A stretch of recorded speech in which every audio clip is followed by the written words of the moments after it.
Bien, je m'appelle Denis Péchanski, je suis directeur de recherche au CNRS. Je dirige un certain nombre de programmes et il s'avère que je préside le conseil scientifique du mémorial du camp de Rivesaltes. On l'a mis en place quand Christian Bourquin m'a sollicité et m'a demandé de venir l'aider à monter le projet. Moi, je fais partie de la génération Chili.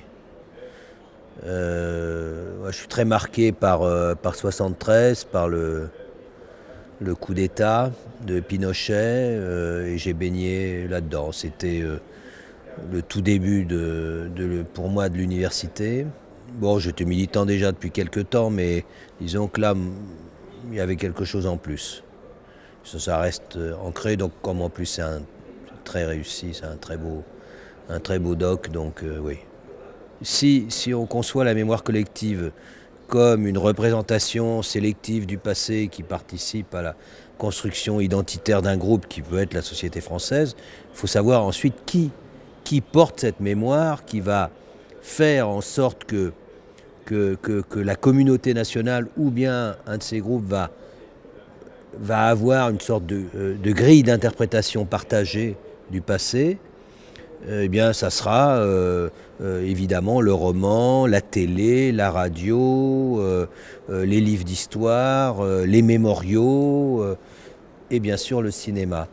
Donc, de tout temps, le cinéma a impacté, va donner en quelque sorte une grille d'analyse qui sera éventuellement reprise, et en même temps va être le reflet de l'ère du temps.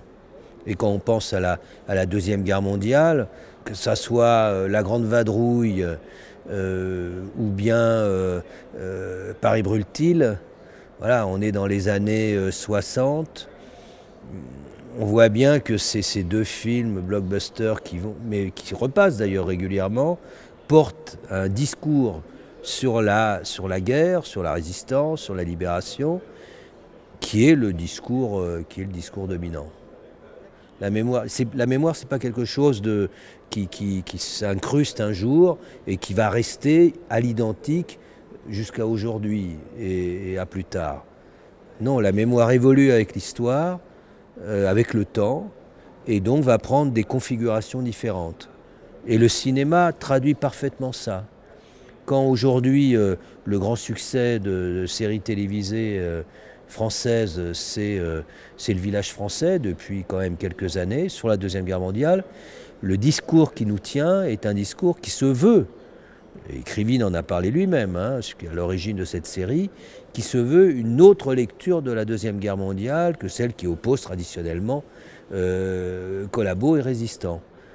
Ça se veut une série de la zone grise en quelque sorte, et qui rend compte des avancées de l'historiographie récente.